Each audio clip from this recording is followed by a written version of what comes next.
প্রথমে তোমাদেরকে অসংখ্য ধন্যবাদ জানাই আমার অনলাইন ক্লাসে জয়েন করার জন্য। আর তার পাশাপাশি আরেকটা জিনিস আমি তোমাদেরকে বলতে চাই যে এখন বর্তমান প্রজন্ম অনেকটাই এগিয়ে গেছে, যেখানে দাঁড়িয়ে আহ, আমরা যদি পিছিয়ে থাকি তাহলে সেটা আমাদের ফল্ট হবে। ঠিক আছে? তো যে কথা বলছিলাম, এই যে অনলাইন ব্যাচের যে সূচনা, এই অনলাইনের ব্যাচটা শুরু করব, এর পেছনে যে মূল কারণ যদি আমি বলি, একটা ছোটোখাটো হিস্ট্রি আছে। তো আমি যেহেতু অনলাইনে রয়েছি, এই অনলাইনে সেই হিস্ট্রি বলে আমার তো লাভ নেই। তো যেটা বলতে চাইছি সেটা হলো, কিছু মানুষ এর আন্ডার এস্টিমেটের জন্যই আমি এই ব্যাচটা অনলাইনে চালু করেছি।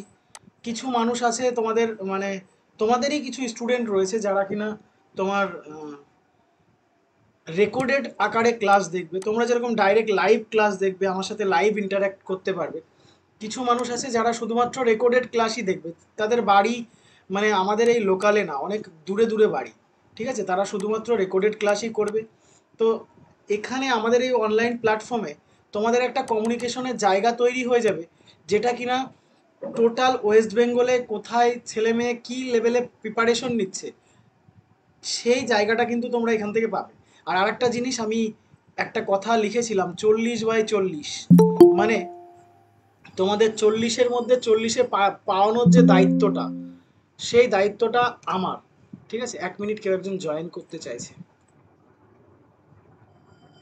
রাকেশ রাকেশ রাকেশ, এত লেট করলি কেন ভাই? যাই হোক, চলো। তোমরা কি আমার ডিসপ্লেটা সঠিকভাবে দেখতে পাচ্ছ? কোনো রকম প্রবলেম হচ্ছে না তো? আর ডিসপ্লের সাথে সাথে আমি যে বলছি এই সাউন্ড, এটা ক্লিয়ার আছে তো? হ্যাঁ। ওকে ওকে, চলো। তো যে কথা, যে লক্ষ্যে, মেন যে লক্ষ্য আমার, যে আমার কাছ থেকে অন্ততপক্ষে 10 জন স্টুডেন্ট, অন্ততপক্ষে 10 জন স্টুডেন্ট যারা কিনা ভূগোলে ফুল মার্কস অ্যাচিভ করতে চায়। ফুল মার্কস, একটা মার্কসও কাটা যাবে না। টোটাল তোমাদের প্রজেক্টের 30 না, সম্ভবত তোমাদের 30 থাকার কথা নাকি? যাই হোক, নর্মালি তো 20। আর এদিকে তোমার যদি 40 আর 40 হয়, তাহলে আমার টোটাল হয়ে যাচ্ছে 100, যেটা তোমাদের ক্লাস 12-এর সিলেবাস। ক্লাস 12-এর সিলেবাস, third sem plus fourth sem মিলে, এই দুটো সেমেস্টার মিলে তোমাদের টোটাল হচ্ছে 100। তো এই 100-তে 100 যারা অ্যাচিভ করতে চায়, তাদের লক্ষ্য নিয়েই আমি এটা শুরু করেছি। এবং আমি অঙ্গীকারবদ্ধ যে এখানে এই 10 জনকে, অন্ততপক্ষে 10 জনকে আমি ফুল মার্কস, মানে 100-তে 100 পাইয়ে তবেই আমি ছাড়বো। এইরকম একটা মেন্টালিটি নিয়ে আমি এই ব্যাচটা শুরু করতে চলেছি। ঠিক আছে? তো প্রথমেই বলবো, যারা লেবার দিতে চাও না, মানে কষ্ট করতে চাও না, বা মনে হয় যে না পরীক্ষার হলে গিয়ে পাস করে যাব, তাদের উদ্দেশ্যে বলবো, এই ভিডিওটা তোমরা পরে অনেকেই দেখবে আমি জানি। তো প্রত্যেকের উদ্দেশ্যে একটা কথাই বলবো, যে তোমাদের যদি টেন্ডেন্সি এরকম থাকে যে না আমি হান্ড্রেডই তুলবো, 100-তে 100ই তুলবো, তবেই একমাত্র এই ক্লাসগুলোতে জয়েন করো। আদারওয়াইজ ক্লাস জয়েন করার দরকার নেই। আমি নোটস তোমাদের ফ্রিতেই প্রোভাইড করে থাকি, জিওগ্রাফির নোটস ফ্রিতেই দিয়ে থাকি। তো শুধু নোটস দেখলেও তোমরা ওই 35, মানে মোটামুটি 75 থেকে 85% পেয়ে যাবে।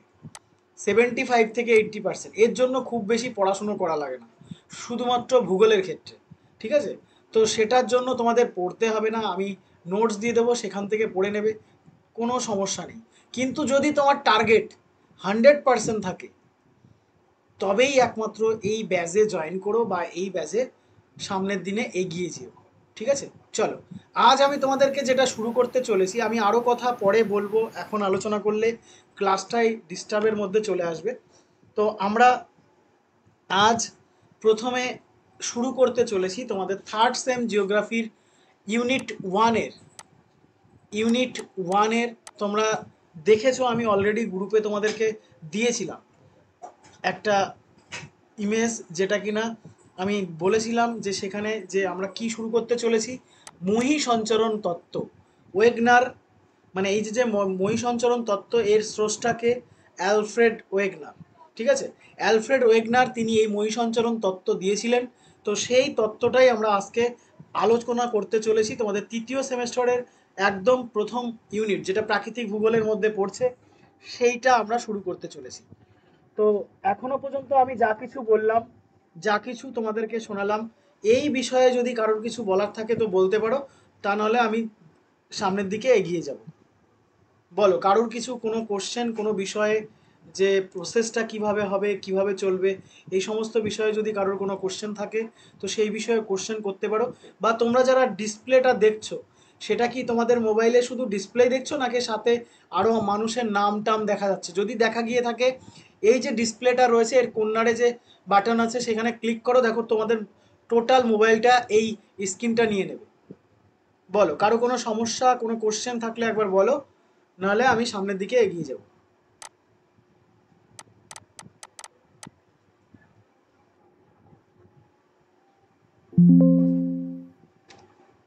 রাকেশ ভাই, কোনো কোশ্চেন? তাকে শুনতে পাচ্ছিস?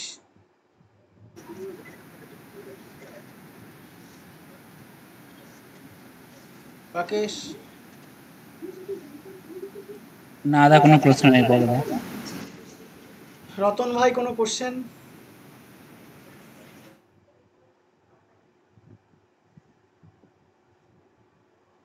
লিপা, সঙ্গীতা, সুপর্ণা, একবার রেসপন্স করবে কোনো কোশ্চেন না থাকলে। দাদা, কোনো সমস্যা নেই, তুমি না বলো। দাদা, ওকে ওকে, চলো। পরেরটা বলো দাদা। ওকে ওকে, চলো নেক্সট আমরা ক্লাস শুরু করি। তোমরা প্রত্যেকে মাইকটা অফ করে দাও। শোনো, আমি প্রতি 2-3 মিনিট পর পর আমি জিজ্ঞাসা করে নেবো কোথাও সমস্যা হচ্ছে কিনা। আচ্ছা, আমরা যদি আমাদের পৃথিবীর মানচিত্র দেখি বর্তমানে, তাহলে আমাদের পৃথিবীর মানচিত্র কি কি অবস্থায় আছে বলো? এই রকম অবস্থায় আছে না বর্তমানে? পুরো সেম এইরকম আছে না আমাদের পৃথিবীর মানচিত্র? যদি আমরা দেখি, বোঝা যাচ্ছে? এইরকম আছে না? হ্যাঁ দাদা।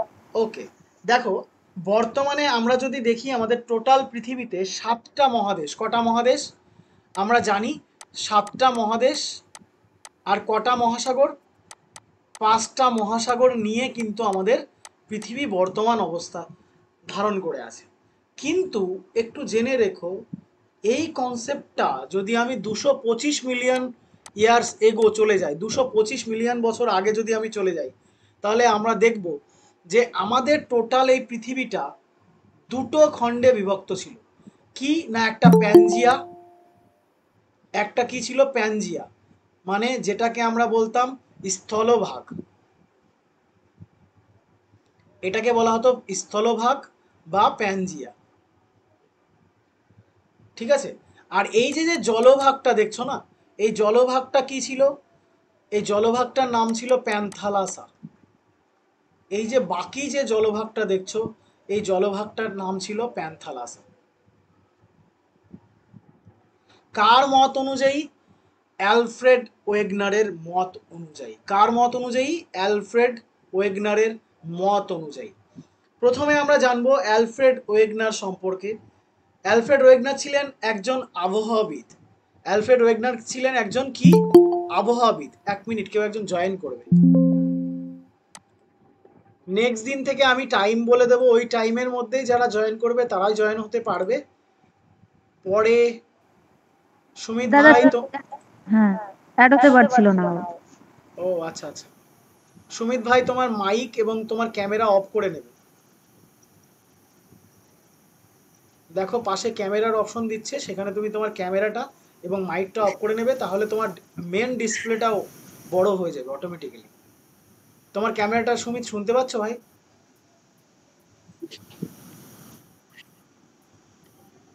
চলো,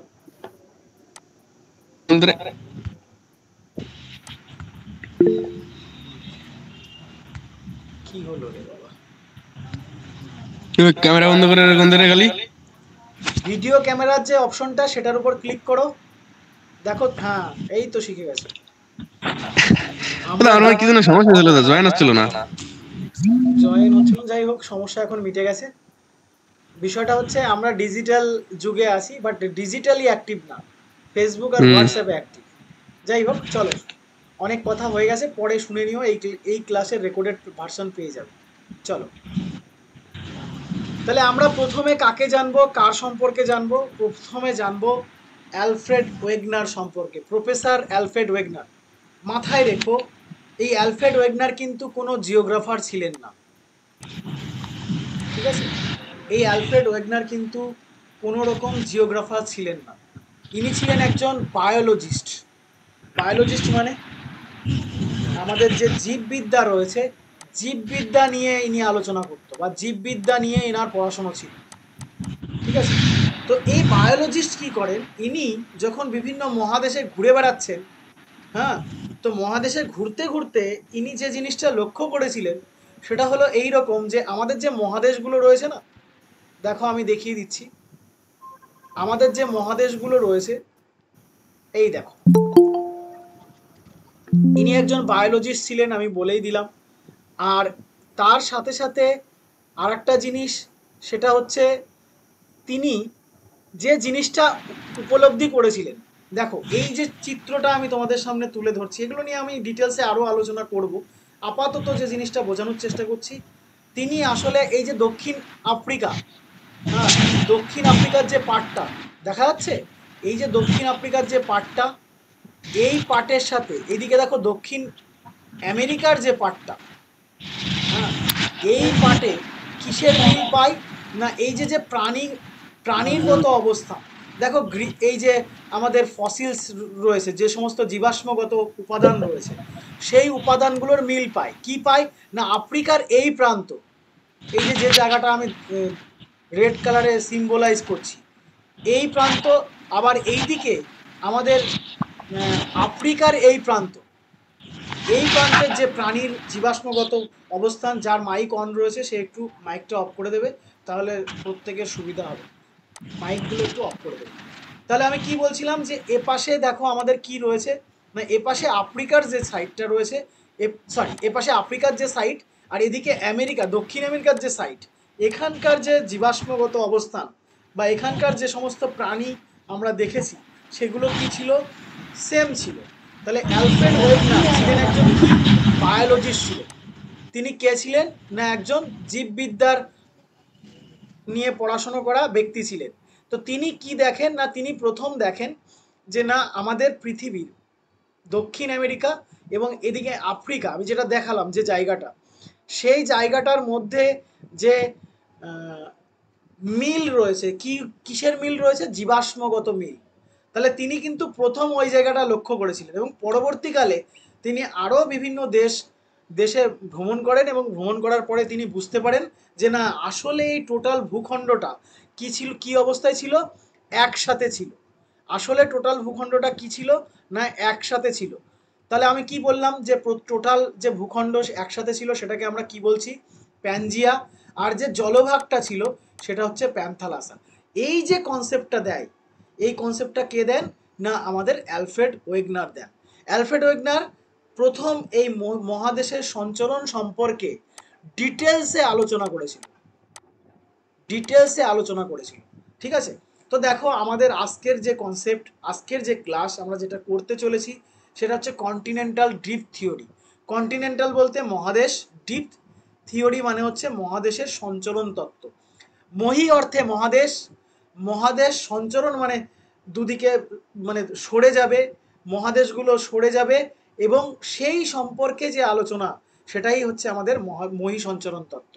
দেখো আমরা যদি 225 মিলিয়ন ইয়ার্স এগোতে চলে যাই, তাহলে আমরা কি দেখতে পাচ্ছি, এখানে দেখতে পাচ্ছি, দেখো এখানে প্যানজিয়াটা ছিল, হ্যাঁ, প্যানজিয়াটার ভাঙন ঘটেছে কত সালে, 225 মিলিয়ন বছর আগে, ভেঙে 3টে অংশ হয়েছে, মাঝখানে রয়েছে প্যানজিয়া, দেখা যাচ্ছে, প্রত্যেকে দেখতে পাচ্ছ, ছবিটা বোধহয় একটু ছোট হয়ে গেছে না, দেখো মাঝখানে যেটা দেখতে পাচ্ছ এটা প্যানজিয়া, উপরেরটা হচ্ছে লরেশিয়া, আর নিচেরটা কি আমার গন্ডোয়ানা ল্যান্ড।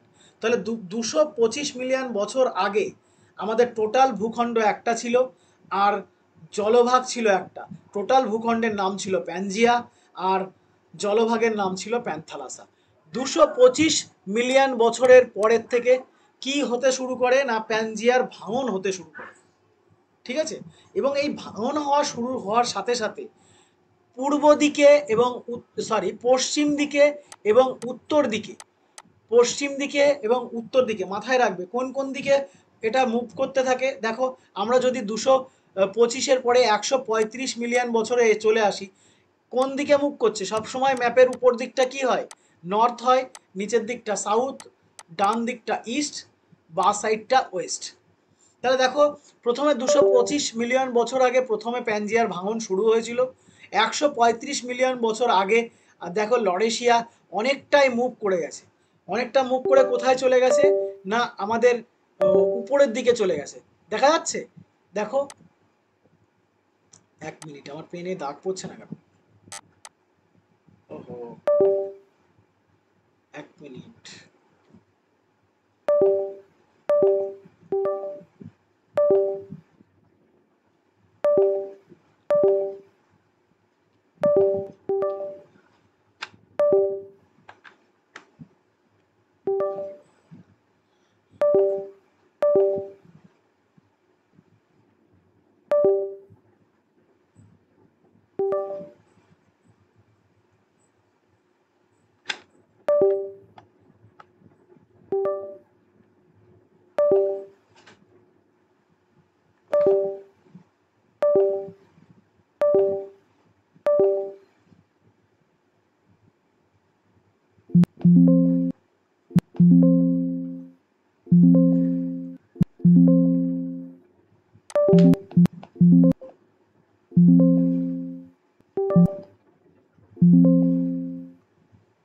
চলো ঠিক হয়ে গেছে।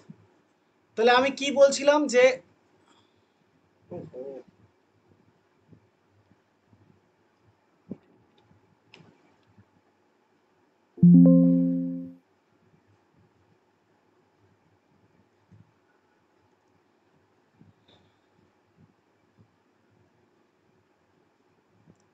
হ্যাঁ চলো, তাহলে কি বলছিলাম আমরা 225 মিলিয়ন থেকে যখন আমরা 135 মিলিয়নে চলে আসছি, তখন দেখো অলরেডি আমাদের কোন দিকে কি হচ্ছে রে ভাই, এটা অলরেডি দেখো আমাদের কি চলে এসছে না আমাদের উত্তরের দিকে মহাদেশটা অনেকটাই, এখানে যদি দেখো খেয়াল করে এখানের তুলনায় এই মহাদেশটা উত্তরের দিকে অনেকটাই চলে এসছে, পাশাপাশি শুধু উত্তর দিক না পশ্চিম দিকেও কিন্তু সরেছে। তাহলে আমাদের মহাদেশটা অ্যাকচুয়ালি যদি আমরা দেখি, তাহলে মহাদেশের যে সঞ্চরণ সেটা দুটো দিকে বেসিক্যালি হচ্ছে, একটা হচ্ছে উত্তর দিকে, একটা হচ্ছে উত্তর দিকে, আর একটা কোন দিকে, আর একটা হচ্ছে পশ্চিম দিকে। এই দুটো সাইডে কিন্তু মহাদেশের মুভমেন্টটা বেশি হচ্ছে, এবং এটার থেকে কোশ্চেনও আসে এমসিকিউতে, তোমাদের যেহেতু এখন টোটালটাই এমসিকিউ, অতএব কোশ্চেন এখান থেকে আসবে। নেক্সট চলে আসো, যদি আমরা 65 মিলিয়নসে চলে আসি, তখন দেখো অলরেডি আমাদের আফ্রিকা, ইন্ডিয়া, দেখো আজ যেখানে আমাদের ভারতবর্ষ দেখছো তোমরা, অ্যাকচুয়ালি ভারতবর্ষ এখানে ছিল না।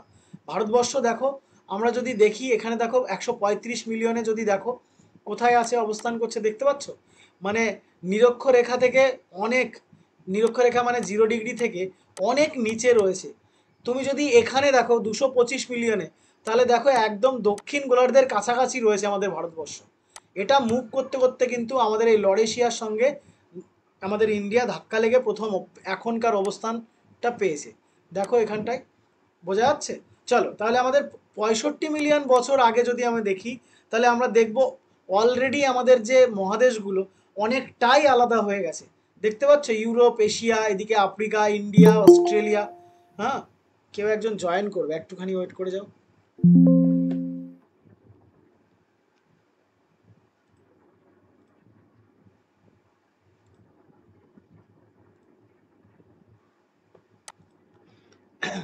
দেখো আস্তে আস্তে কি হয়েছে না আমাদের মহাদেশগুলো সঞ্চরণ হচ্ছে, এবং ফাইনালি বর্তমানে আমাদের এখনকার সময়ে যে চিত্রটা আমরা দেখতে পাচ্ছি, দেখো এই রকম ভাবে কিন্তু আমাদের দেশগুলো অবস্থান করছে।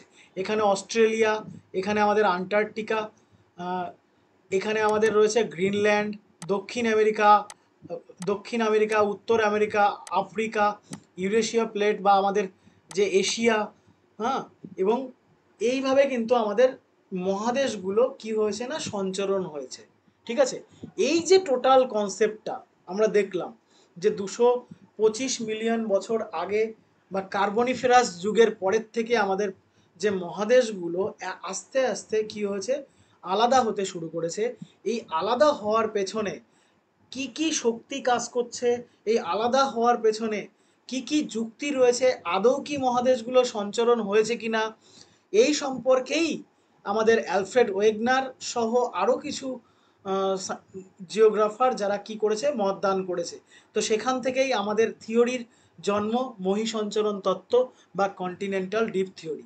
অর্থাৎ আমাদের যে মহাদেশগুলো আজ যে অবস্থানে তোমরা দেখতে পাচ্ছ, এটা আগে মহাদেশ টোটালটা একসাথে ছিল, যার নাম ছিল কি, প্যানজিয়া। আর জলভাগটা টোটালটা একসাথে ছিল, যার নাম ছিল কি, প্যান্থালাসা। বোঝা গেল?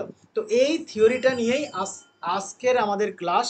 কিভাবে থিওরির জন্ম হলো, কার কার হাত ধরে আমাদের মধ্যে থিওরিটা আসলো, ভীষণ ইম্পর্টেন্ট, পরীক্ষায় তোমাদের কোশ্চেন আসবে। তো সেইগুলো নিয়ে আমি এক এক করে আলোচনা করছি। আমাকে একটু কনফার্ম করবে, এই যে এত সময় যে বিষয়টা আমি বোঝাতে চাইলাম, যে আমাদের মহাদেশগুলো 225 মিলিয়নে একরকম ছিল, আস্তে আস্তে সেগুলো কি হয়েছে, আলাদা হয়েছে, এবং আলাদা হয়ে বর্তমান যে অবস্থানটা রয়েছে সেটা লাভ করেছে। এই পর্যন্ত কি কারোর কোনো আপত্তি আছে? বলো। না দাদা। ওকে, থ্যাংক ইউ। না দাদা। ওকে, আর কারো কোনো আপত্তি? চলো, না দাদা। Thank you. চলো, এবার আমরা মূল থিওরিতে যাব। মূল থিওরিতে যাওয়ার আগে আমরা আরও একটা জিনিস অ্যালার্ট করে নেব, যে না, আমাদের এই মূল থিওরি কে দিয়েছেন? আমাদের অ্যালফ্রেড ওয়েগনার দিয়েছেন। কত সালে দিয়েছেন যদি আমরা দেখি, 1912 সালে অ্যালফ্রেড ওয়েগনার এই থিওরিটা দেন। এই থিওরির নাম কি? Continental deep theory. কি থিওরি? কন্টিনেন্টাল ডিপ থিওরি, যাকে বাংলায় আমরা বলি মহি সঞ্চরণ তত্ত্ব। এক কথায় মহাদেশগুলোর যে চলন হচ্ছে, মহাদেশগুলো আগে একসাথে ছিল, বর্তমানে আলাদা হয়ে যাচ্ছে, এই যে ব্যাপারটা, এটাকেই বলা হয় মহীসঞ্চরণ তত্ত্ব। কত সালে দেন এটা পরীক্ষায় আসে? 1912 সালে প্রফেসর অ্যালফ্রেড ওয়েগনার মহীসঞ্চরণ তত্ত্বের ধারণা দেন। কত সালে? 1912 সালে। 1922 সালে এই যে মহীসঞ্চরণ তত্ত্বের ধারণা দিয়েছিলেন, এটা বই আকারে প্রকাশ করেন। তার বইয়ের নাম পরীক্ষায় আসে, তোমাদেরও আসবে, মাস্ট বি আসবে, মেবি না, অবশ্যই আসবে এই কোশ্চেনটা। তার বইয়ের নাম কি? Die extinguish dark continent and ocean. ঠিক আছে? এটা জার্মান ভাষায় লেখা। কি ভাষায় লেখা? জার্মান ভাষায় লেখা। মনে রাখবে, 1922 সালে যখন তিনি বইটা প্রকাশ করেন, তখন কিন্তু তার এই মহীসঞ্চরণ তত্ত্ব অত বেশি সাড়া ফেলেনি সারা পৃথিবীতে। কিন্তু যখন 1924 সালে তার লেখা এই die extinguish dark continent and ocean গ্রন্থটা কিসে কনভার্ট হয়? ইংরেজি ভাষায় কনভার্ট হয়। তখন কিন্তু সারা পৃথিবীতে এই মহীসঞ্চরণ তত্ত্ব একটা বিশেষ ভূমিকা পালন করেছিল। বোঝা গেল? তাহলে অ্যালফ্রেড ওয়েগনার কত সালে ধারণা দেন? 1912 সালে ধারণা দেন। 1922 সালে সেই ধারণাটা তিনি কি করেন না, বই আকারে প্রকাশ করেন। তার লেখা গ্রন্থের নাম কি? Die extinguish dark continent and ocean. এই উচ্চারণ করতে গেলে পরে দাঁত ভেঙে যাওয়ার মতো অবস্থা। অ্যাকচুয়ালি এটা জার্মান ভাষায় লেখা। ঠিক আছে? এর যদি বাংলা করি তাহলে কি হয়? মহাদেশ ও মহাসমুদ্রের উৎপত্তি। এই বইটার বাংলা যদি আমরা করি তাহলে নাম কি দাঁড়ায়? মহাদেশ ও মহাসমুদ্রের উৎপত্তি। এই বইটা 1922 সালে লেখা হয়েছিল জার্মান ভাষায়। 1924 সালে ইংরেজি ভাষায় অনুবাদ করা হয়, এবং এই ইংরেজি ভাষায় অনুবাদ করার জন্যই এটা কিন্তু সারা পৃথিবীব্যাপী একটা বিশেষ ভূমিকা পালন করেছিল, এবং এর ফলেই কিন্তু এই মহীসঞ্চরণ মতবাদটা কি হয়েছিল, সামনের দিকে এগিয়ে গেছিল। বোঝা গেল? চলো, তাহলে আমরা পেয়ে গেলাম মহীসঞ্চরণ মতবাদ কে দিয়েছেন, কোথার থেকে দিয়েছেন, কিভাবে দিয়েছেন। এবারের হিস্ট্রিটা আমরা দেখে নেব, যে এই মহীসঞ্চরণ মতবাদ কিভাবে আমাদের মধ্যে ধীরে ধীরে আসলো। দেখো, প্রথম কথা, এটাকে বলা হয় মহীসঞ্চরণ তত্ত্বের বিকাশ। যেমন আমাদের হিউম্যান বিং, মানে আমাদের মানুষ বা হোমোসেপিয়ান্স একদিনে চলে এসেছিল কি? নিশ্চয়ই একদিনে চলে আসেনি। প্রথমে আমরা বানর ছিলাম, তারপরে শিম্পাঞ্জি ছিলাম নাকি লিপা, তাই তো? যাই হোক, তো হ্যাঁ দাদা। আমরা প্রথমে আমরা ডাইরেক্টলি এইভাবে আসিনি, আমরা আস্তে আস্তে বিবর্তনের মধ্যে দিয়ে এসেছি। প্রথমে সোজা হয়ে দাঁড়াতে পারতাম না, আস্তে আস্তে সোজা হয়ে দাঁড়াতে পেরেছি, সর্বশেষ অবস্থা আমরা এখন আছি। তো ঠিক একই রকম ভাবে আমাদের মহিসঞ্চরণ তত্ত্ব একদিনে আসেনি। এই তত্ত্ব সম্পর্কে ভাঙা ভাঙা কনসেপ্ট নিয়ে বিভিন্ন জিওগ্রাফাররা বিভিন্ন সময় মতামত পোষণ করেছে। সেই মতামতগুলো আমাদের খুবই ইম্পর্টেন্ট, পরীক্ষায় আমাদের কোশ্চেনে আসবে। তো সেগুলো নিয়েই আজ আমি আলোচনা করে দিচ্ছি। দেখো একদম প্রথমে তাহলে মহিসঞ্চর তত্ত্বের বিকাশের মানে শুরুয়াত যদি আমরা দেখি, তাহলে ইনি মানে যিনি হচ্ছে ফ্রান্সিস বেকন, হ্যাঁ, এবং বেঞ্জামিন ফ্র্যাঙ্কলিন, এই যে পাশের ব্যক্তিটা, এই ফ্রান্সিস বেকন এবং বেঞ্জামিন ফ্র্যাঙ্কলিন 1620 খ্রিস্টাব্দে, কত খ্রিস্টাব্দে? 1620 খ্রিস্টাব্দে তাদের লেখা একটা গ্রন্থ, বিশেষ করে ফ্রান্সিস বেকনের লেখা মানে এনার লেখা একটা গ্রন্থ যার নাম নেভাম অর্গানাম।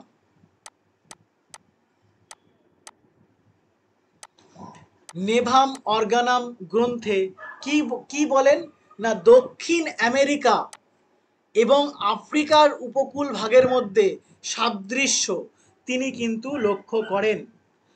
কি লক্ষ্য করেন তাহলে? দেখো আমরা যদি একটু চিত্রে চলে যাই, এই হচ্ছে আমাদের দক্ষিণ আফ্রিকা এবং এই যে আমাদের দক্ষিণ আমেরিকা, এই দুটো জায়গার মধ্যে তিনি কি লক্ষ্য করেন না, এটা মনে হচ্ছে না এখানে ঢুকে যাবে। দেখো তো দক্ষিণ আমেরিকাকে যদি আমি এইভাবে দিই, তাহলে কি মনে হচ্ছে? এটা এখানে ঢুকে যাবে মনে হচ্ছে না? এই যে বিষয়টা, এই বিষয়টা প্রথম লক্ষ্য করেন কে? 1620 খ্রিস্টাব্দে ফ্রান্সিস বেকন এবং বেঞ্জামিন ফ্র্যাঙ্কলিন এই বিষয়টা সর্বপ্রথম লক্ষ্য করেন, এবং এর থেকেই আমাদের কিন্তু সর্বপ্রথম মহাদেশীয় সঞ্চরণের একটা আভাস কিন্তু পাওয়া যায়। তাহলে একদম শুরুয়াতি মুহূর্ত 1620 খ্রিস্টাব্দে কি হচ্ছে না, সর্বপ্রথম ফ্রান্সিস বেকন এবং বেঞ্জামিন ফ্র্যাঙ্কলিন তারা কি দেখেন যে না, আমাদের দক্ষিণ আমেরিকা এবং দক্ষিণ আফ্রিকার মধ্যে একটা মিল, এই যে দুটো পার্ট রয়েছে, এই দুটো পার্টের মধ্যে একটা মিল তারা কিন্তু খুঁজে পায়, এবং এখান থেকেই কিন্তু মহাদেশীয় সঞ্চরণের একটা আভাস কিন্তু আমরা পেয়ে থাকি। ক্লিয়ার? চলো এরপরে চলে আসো 1666 সালের পর ফরাসি ভূতত্ত্ববিদ আর.পি. ফ্রাঙ্কাইস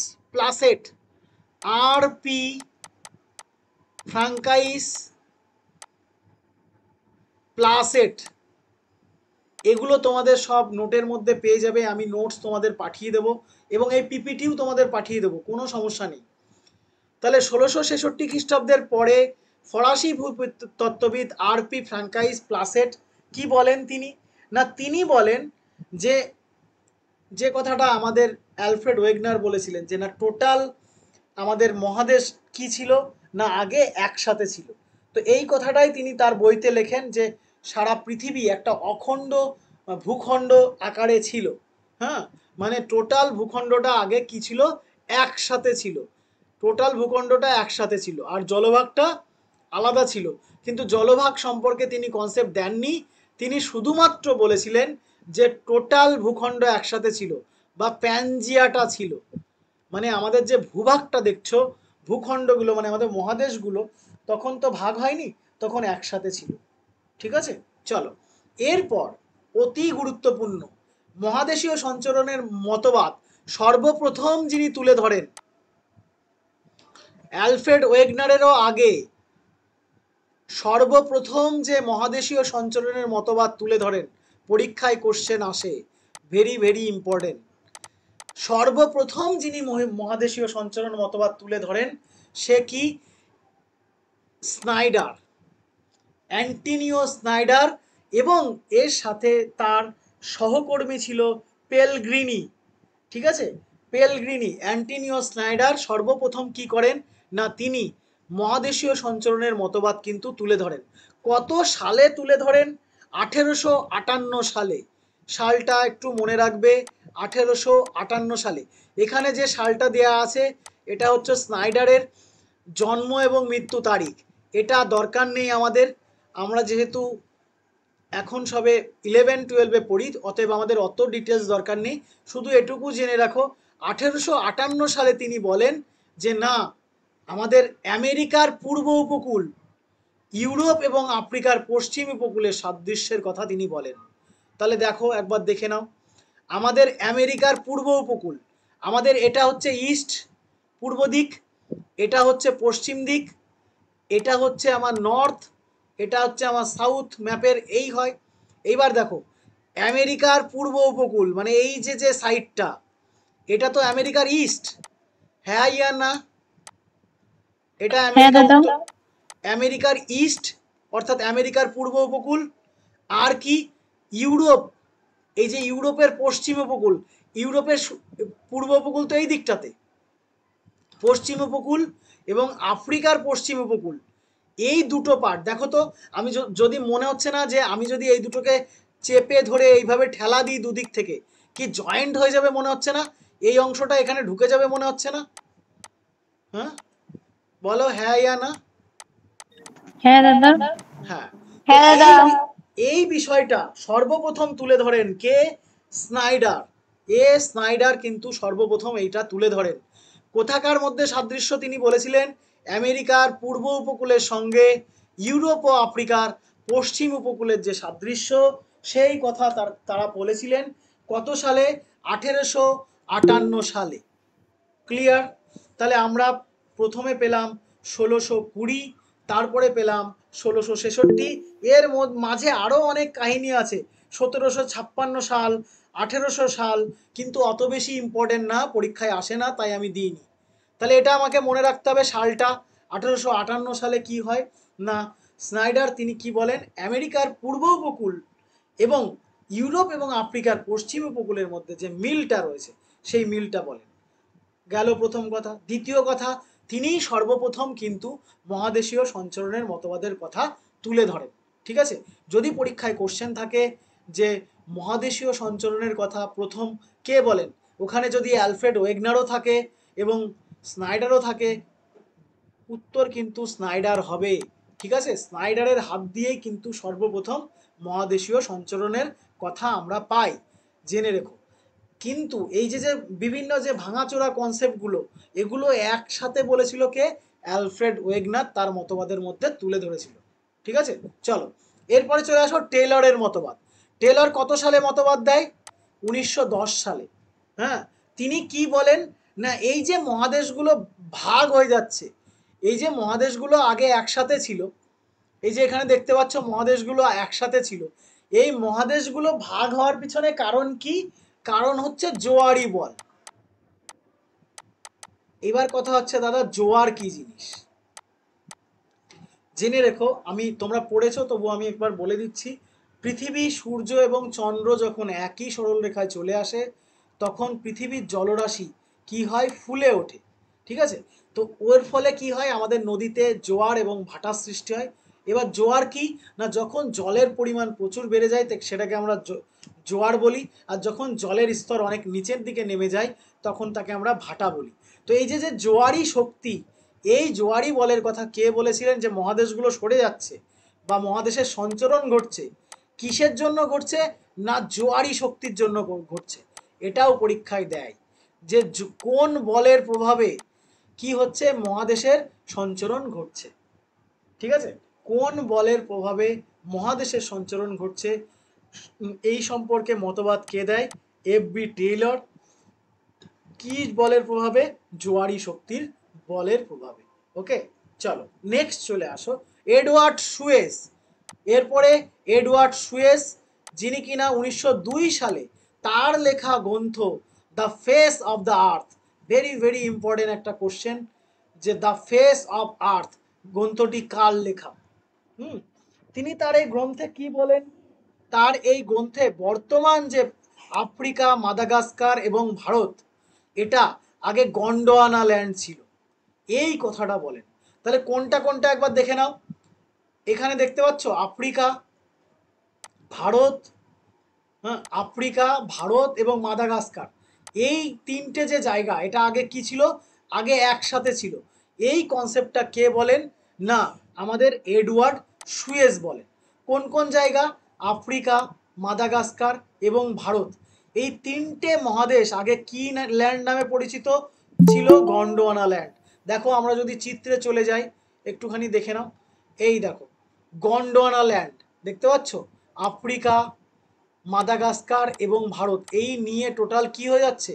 গন্ডোয়ানা ল্যান্ড হয়ে যাচ্ছে। এই কথাটা বা এই কনসেপ্টটা আমাদেরকে দিয়েছিলেন কে? Edward Suess. কত সালে? 1902 সালে। কিসে? তার লেখা গ্রন্থ দ্য ফেস অফ দ্য আর্থ, এই গ্রন্থে কিন্তু দিয়েছিলেন।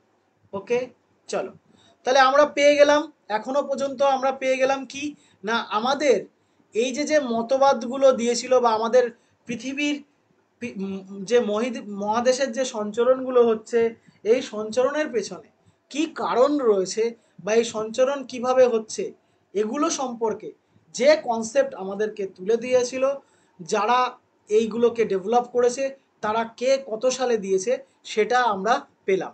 আমরা একবার হাইলাইট করে নেব। দেখো প্রথম হচ্ছে 1620 খ্রিস্টাব্দে ফ্রান্সিস বেকন এবং বেঞ্জামিন ফ্র্যাঙ্কলিন কি করেন না, দক্ষিণ আমেরিকা এবং আফ্রিকার উপকূল ভাগের মধ্যে সাদৃশ্য দেখেন। মানে এই জায়গাটা দক্ষিণ আমেরিকা এবং দক্ষিণ আফ্রিকার মধ্যে সাদৃশ্য তারা খুঁজে পায়। এবং তাদের লেখা গ্রন্থের নাম কি? অ্যাকচুয়ালি তাদের লেখা না, এটা ফ্রান্সিস বেকনের লেখা। এই গ্রন্থটা কে লেখে? ফ্রান্সিস বেকন লেখে। কি বইয়ের নাম? নেভাম অর্গানাম। এই গ্রন্থে তারা বলেন যে না, দক্ষিণ আমেরিকা এবং দক্ষিণ আফ্রিকার মধ্যে কি আছে? সাদৃশ্য রয়েছে। এটা প্রথম বলেন 1620। দেন তারপরে কি 1666 সালে ফরাসি ভূতত্ত্ববিদ কি বলেন? যে না, টোটাল ভূখণ্ড আগে একসাথে ছিল। এরপর স্নাইডার কি বলেন না, 1858 সালে, কত সালে? 1858 সালে স্নাইডার বলছেন যে না, এই আমেরিকার পূর্ব উপকূল, টোটাল আমেরিকার পূর্ব উপকূল, এই যে পার্টটা, এই যে টোটাল আমেরিকার পূর্ব উপকূলটা দেখতে পাচ্ছ, এই পূর্ব উপকূল এর সাথে সাদৃশ্য কার রয়েছে না, পূর্ব উপকূলের সাথে সাদৃশ্য রয়েছে ইউরোপ এবং আফ্রিকার পশ্চিম উপকূল। ইউরোপ এবং আফ্রিকার পশ্চিম উপকূল, এদের মধ্যে কি রয়েছে? মিল রয়েছে। এটা কে বলেন না, আমাদের স্নাইডার বলেন। ওকে, তারপরে দেখো টেলর কি বলেন? টেলর বলেন এই যে মহাদেশগুলো সঞ্চরণ হচ্ছে বা মহাদেশগুলো মুভ করছে, তাই না? কোন দিকে মুভ করছে? পশ্চিম দিকে আর উত্তর দিকে। আমি প্রথমেই বলেছিলাম যে মহাদেশগুলোর মুভমেন্ট কোন দিকে হচ্ছে? পশ্চিম দিকে এবং পূর্ব দিকে। আমরা এর পরের দিনের ক্লাসে দেখব যে না, এই মহাদেশগুলো পূর্ব দিকে এবং পশ্চিম দিকে এবং উত্তর দিকে মুভমেন্টের কারণে কি কি পর্বতমালা তৈরি হচ্ছে। ঠিক আছে, সেগুলো আমরা আরও ডিটেলসে জানবো। আজকের ক্লাসে আমরা এটুকুই জানবো। আজকে যেহেতু প্রথম দিন, সেহেতু আমরা একটু নর্মাল কনসেপ্টের উপর দিয়ে যাই।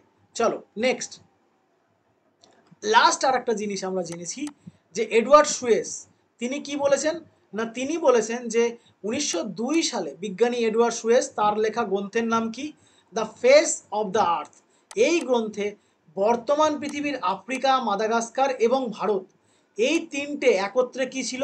গন্ডোয়ানা ল্যান্ড নামে পরিচিত ছিল। এইভাবেই কিন্তু আমাদের কিসের উৎপত্তি হয়? মহাদেশ সঞ্চরণ তত্ত্ব বা মহাদেশের সঞ্চরণ যে থিওরি, সেটার কিন্তু উৎপত্তি লাভ করে। বলো, এই পর্যন্ত কারো কোনো আপত্তি? নির্দ্বিধায় কোশ্চেন করতে পারো, কোনো সমস্যা নেই।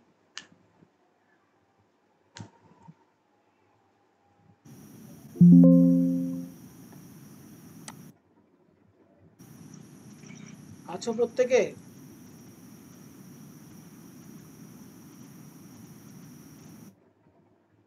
বলো, কারো কোনো আপত্তি, কারো কোনো কোশ্চেন? লিপা, না দাদা। রাকেশ,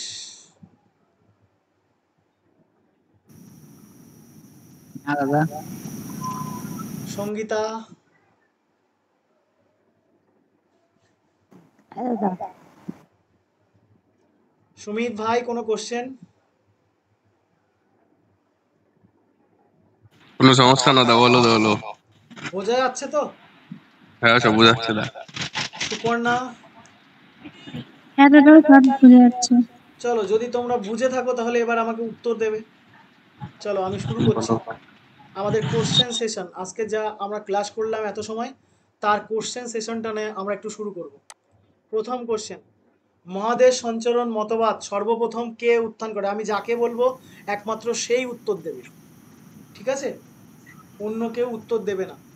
প্রথম কোশ্চেন, মহাদেশীয় সঞ্চরণ মতবাদ সর্বপ্রথম কে উত্থাপন করেন? Option A F B. Taylor, Edward Suess, Antonio Snider Pellegrini, Alfred Wegener. উত্তর দেবে লিপা।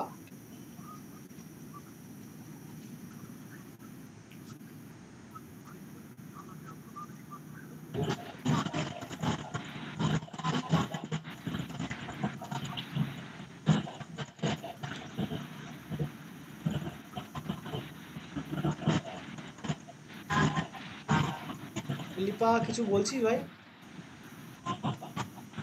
অপশন গ। অপশন গ, থ্যাংক ইউ। অবশ্যই তাই, এখানে উত্তর কি হয়ে যাবে? উত্তর হয়ে যাবে অ্যান্টনিও স্নাইডার পেলগ্রিনি। কত সালে দিয়েছিল তিনি? 1858 সালে, তাই তো? তিনি কি বলেছিল? তিনি বলেছিল যে না, উত্তর অ্যাকচুয়ালি আমেরিকার পূর্ব সাইড আর কি ইউরোপ এবং আফ্রিকার পশ্চিম সাইড, এই দুটোর মধ্যে মিলের কথা বলেছিল, তাই তো? সবাই রেসপন্স হ্যাঁ করবে, দাদা। তাই তো? হ্যাঁ দাদা। ওকে, চলো পরের কোশ্চেন। এটা রাকেশ বলবে। Die extinguish dark continent and ocean, এই বইটি কে লেখেন?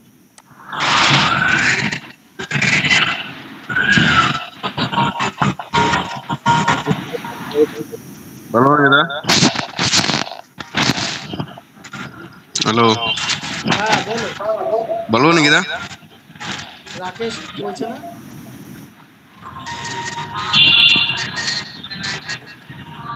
কি রাকেশ, হলো?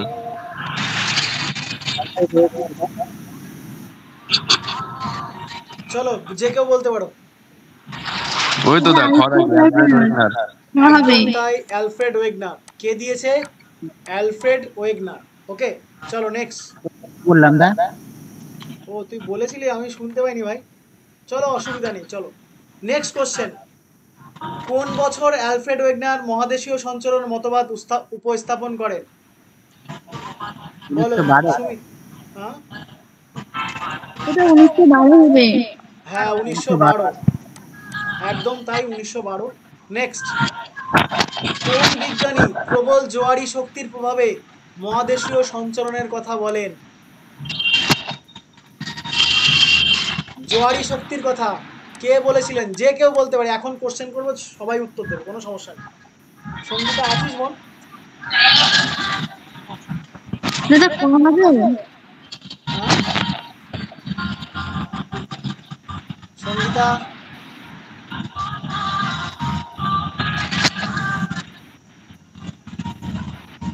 হ্যালো দা, কথা হবে এলফ্রেড টেইলর।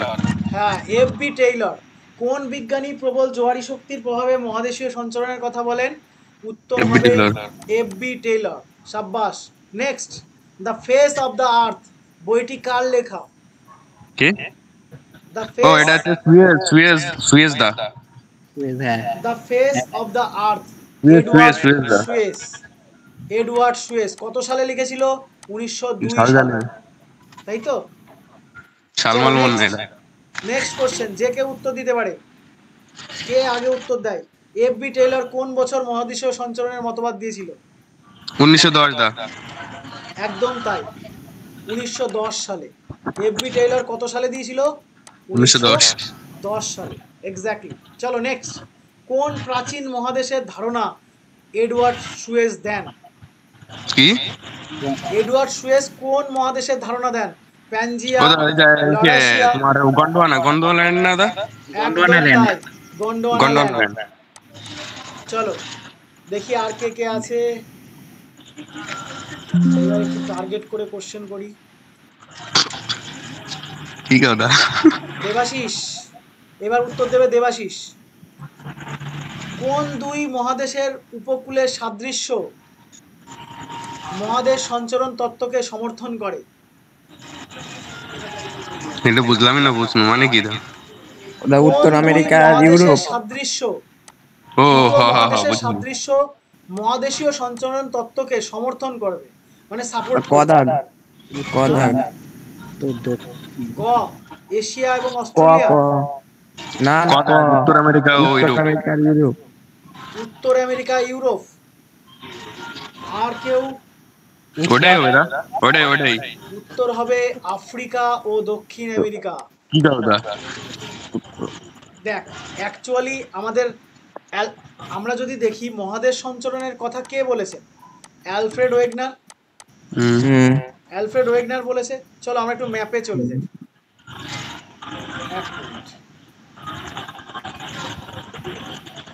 ম্যাপে চলে যাই।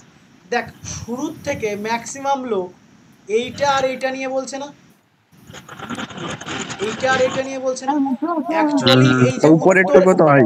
হ্যাঁ এই উত্তর আমেরিকা ইউরোপ তো হয়, কিন্তু উত্তর আমেরিকা ইউরোপ হয় দেখে এটা যেমন আমরা বাদ দিতে পারি না, আবার এটার জন্য আমরা এটাকেও বাদ দিতে পারি না।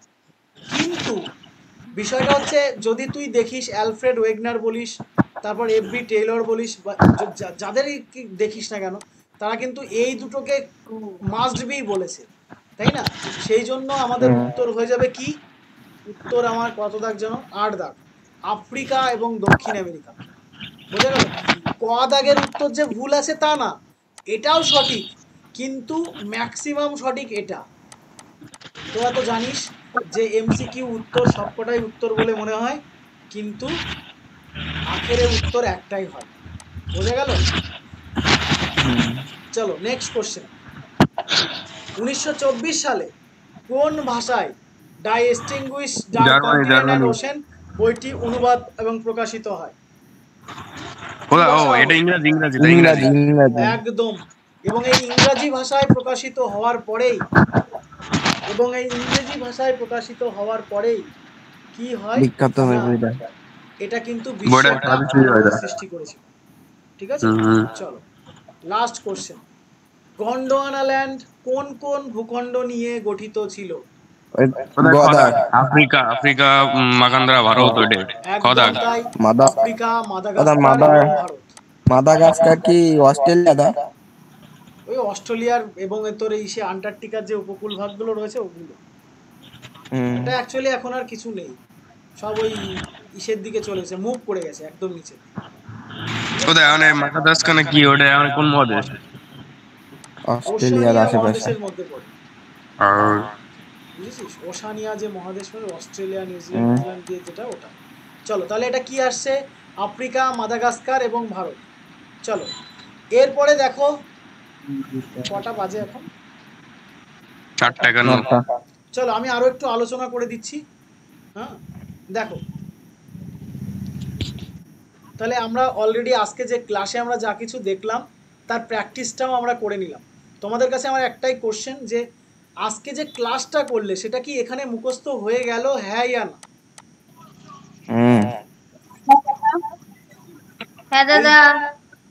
Thank you. চলো আমরা আরো একটু আলোচনা করে নিই আজ, যেহেতু কিছুটা সময় আছে আমার হাতে। চলো নেক্সট দেখো, আমরা যদি দেখি আমাদের পৃথিবীর উৎপত্তি, তাহলে দেখো আমরা জানি যে পৃথিবীর উৎপত্তিতে আমাদের টোটাল পৃথিবী প্রথমে কি ছিল? জ্বলন্ত অগ্নিপিণ্ড ছিল, তাই তো?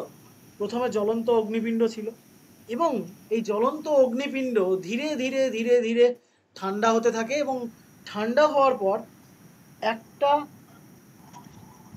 সময়ের পরে গিয়ে প্রচুর পরিমাণে কি হতে থাকে? রেইনফল হতে থাকে, তাই না? বৃষ্টিপাত হতে থাকে, এবং প্রচুর বৃষ্টিপাতের পর আমাদের পৃথিবী সম্পূর্ণ কি অবস্থায় চলে আসে? জলমগ্ন হয়ে যায়, তাই না? সম্পূর্ণ জলমগ্ন হয়ে যায়। তো এই সম্পূর্ণ জলমগ্ন অবস্থান থেকে তারপরে যে ক্ষুদ্র ক্ষুদ্র, এই যে দেখো একদম এই যে যুগটা রয়েছে, এই যুগে কি হয়? সামান্য একটু ভূখণ্ড জেগে ওঠে। তারপরে ইউআর, এই যুগে গিয়ে দেখো ভূখণ্ড আরো অনেকটা জেগে উঠেছে।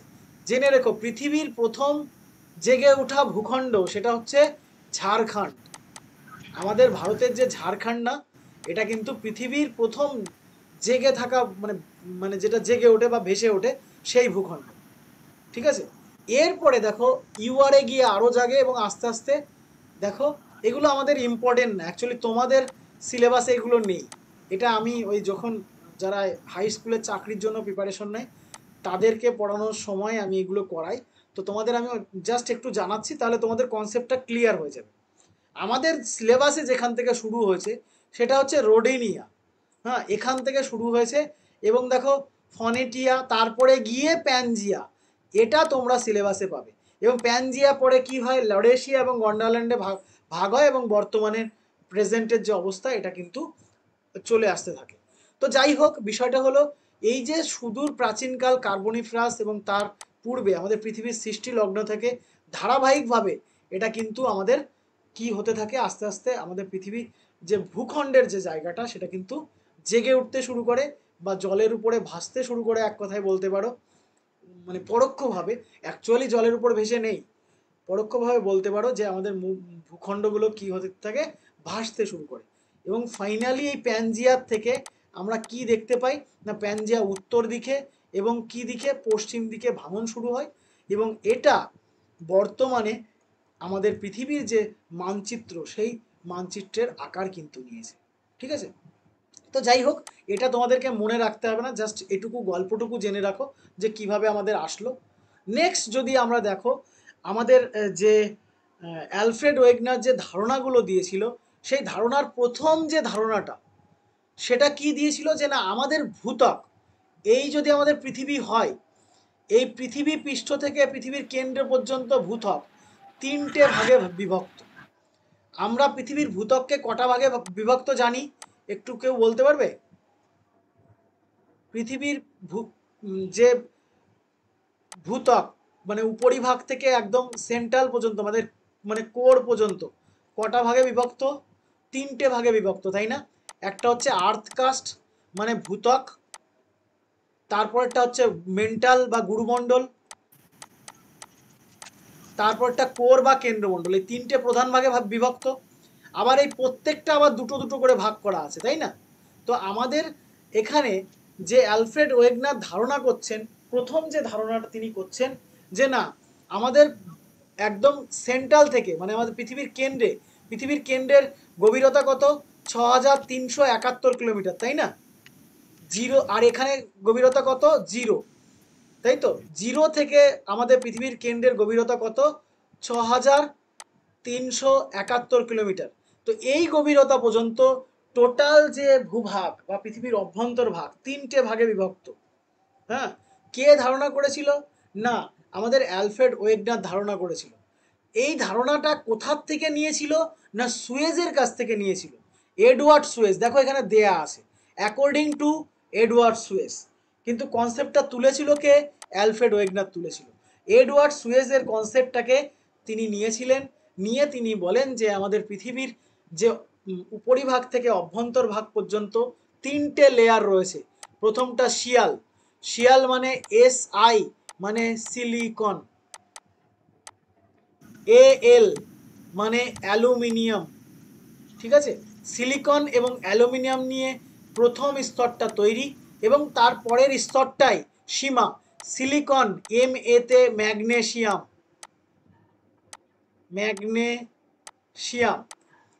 তাহলে সিলিকন এবং ম্যাগনেসিয়াম দিয়ে তৈরি।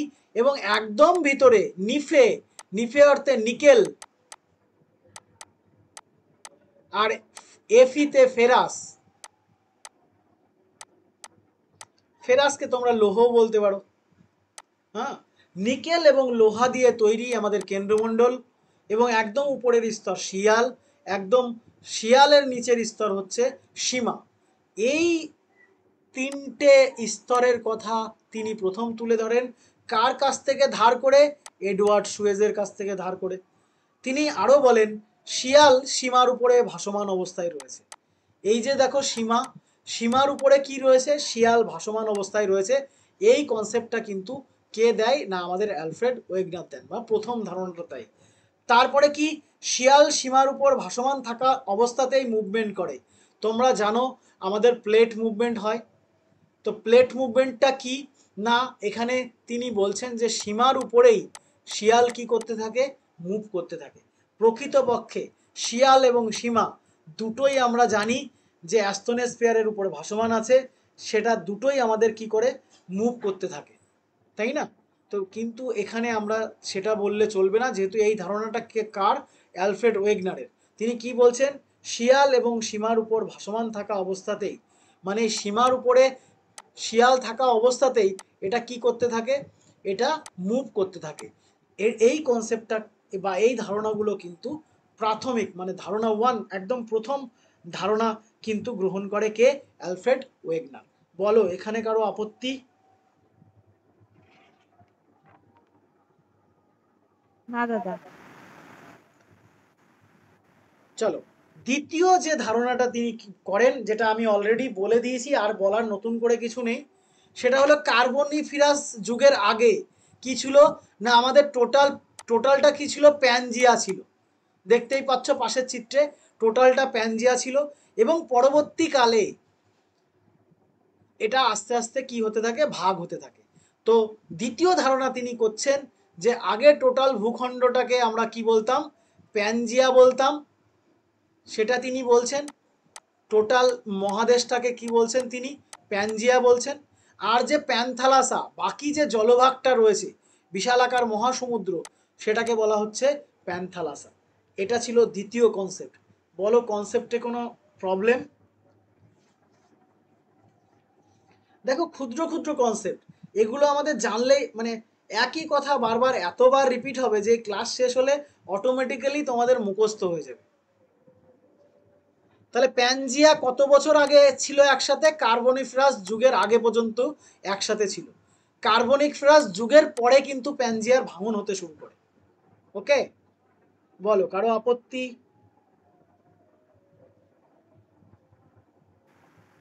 শুনতে পাচ্ছ সবাই? কারো আপত্তি নেই তো? না দাদা। চলো নেক্সট দেখো, ধারণা নাম্বার 3 যদি আমরা দেখি, তাহলে কি ধারণা করেছিলেন তিনি, এই যে প্যানজিয়া গুলো রয়েছে, এই প্যানজিয়া গুলো কোন দিকে মুভ করতে শুরু করে না, উত্তর দিকে, এবং কোন দিকে, পশ্চিম দিকে মুভ করতে শুরু করে। ঠিক আছে, বোঝা গেছে? এটা হচ্ছে ধারণা নাম্বার 3। চতুর্থ ধারণা তিনি কি করেছিলেন, সেটা হচ্ছে আফ্রিকা, এই যে আফ্রিকার আর এটা, এই দুটো যেটাকে বলা হয় জিগ স ফিট, জিগসফিট ব্যাপারটা কি শুনে নাও। তোমরা যদি একটা কাগজের টুকরোকে, খণ্ডকে ছিঁড়ে ফেলো, তাহলে কি হবে, ছেঁড়ার পর যদি ওই দুটো কাগজের টুকরোকে আবার একসাথে লাগাতে যাও, তো এটা তো স্পষ্ট বোঝা যায় যে না এটা আগে একসাথে ছিল। কি বোঝা যায় তো? বলো। হ্যাঁ দা। বোঝা যায়। ঠিক একই রকম ভাবে দেখো, আফ্রিকা এবং সাউথ আমেরিকা মনে হচ্ছে না আগে একসাথেই ছিল? কি মনে হচ্ছে তো? তো এটা হচ্ছে ধারণা নাম্বার 4। ওকে, তিনি আরো একটা জিনিস ধারণা করেছিলেন, সেটা কি না, জোয়ারি বলের কথা তিনি ধারণা করেছিলেন, যে না এই যে মহাদেশগুলো সরছে, এর পেছনে কারণ কি না, এর পেছনে কারণ হচ্ছে জোয়ারি বল। কি বল? জোয়ারি বল।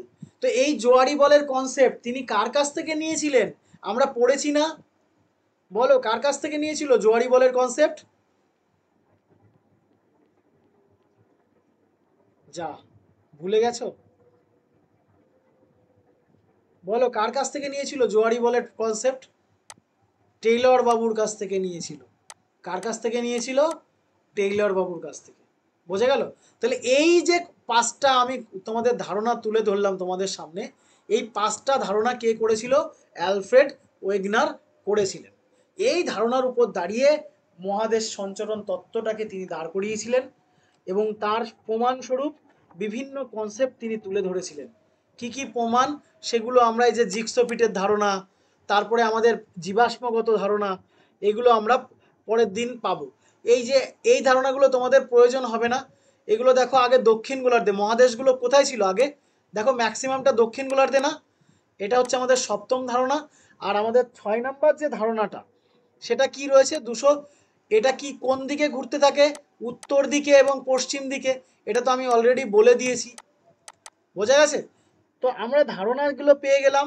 এই ধারণাগুলোর পর আমরা এর প্রমাণে চলে আসব। যেমন দেখো, প্রথম প্রমাণ জিগসোফিট, দেখতে পাচ্ছ? তারপরের প্রমাণ জলবায়ুগত প্রমাণ। দেখো এই সমস্ত জায়গাতে আগে কোল্ড ওয়েদার ছিল। তারপরে দেখো জীবাশ্মগত প্রমাণ, এইখানে এই সমস্ত অঞ্চলে আগে এই যে যে মার্কিং করা জায়গাগুলোতে এই প্রাণী দেখতে পাওয়া যায়। গ্রিন মার্কিং করা জায়গাতে এই উদ্ভিদ দেখতে পাওয়া যায়। এই যে ব্রাউন কালারের যেটা রয়েছে এই সমস্ত অঞ্চলে এই প্রাণী দেখতে পাওয়া যায়। এই যে আফ্রিকা এবং দক্ষিণ আমেরিকার শেষে এখানে এই সমস্ত ফসিলস দেখতে পাওয়া যায়। তার মানে কি এগুলো আগে একসাথে ছিল। তারপরে দেখো ভূতাত্ত্বিক সাদৃশ্য, ভূতাত্ত্বিক সাদৃশ্য এগুলোকে জোড়া লাগালে একই রকম মনে হচ্ছে না? একই রকম মনে হবে। তো এটাও তিনি প্রমাণ হিসেবে তুলে ধরেছিলেন।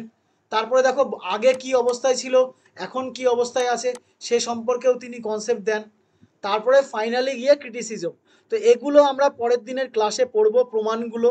এই যে প্রমাণগুলো তিনি দিয়েছিলেন এই প্রমাণগুলো আমরা পড়বো। ধারণা আমাদের মোটামুটি 5-6টা ধারণা মনে রাখলেই হবে। এত 7-8টা 10টা ধারণা তোমাদের মনে রাখতে হবে না এত ডিটেলসে। তোমরা যদি 4-5টা ধারণা মনে রাখো তাতেই যথেষ্ট। আর আমরা যখন প্রমাণ পড়বো তখন এই যে জিগসোফিট যখন আমরা প্রমাণ হিসেবে পড়বো তখন কি পেয়ে যাব? এর যে ডিটেলস কনসেপ্টটা আমরা কিন্তু পেয়ে যাব। এখান থেকে যে মেন জিনিসটা সেটা আমরা পেয়ে যাব, অতএব আমাদের এমসিকিউতে অসুবিধা হবে না। ওকে, চলো এবার বলো টোটাল আজকের যে টোটাল অধ্যায়টা আমরা প্রথম যেটা জানলাম যে আমাদের মহাদেশীয় সঞ্চালন তত্ত্ব কে দেন, কার হাত ধরে মহাদেশীয় সঞ্চালন তত্ত্বটা আসে, প্রথম কথা। দ্বিতীয় কথাটা হলো আমাদের মহাদেশীয় সঞ্চালন কিভাবে বিবর্তন হতে হতে এসছে সেটা।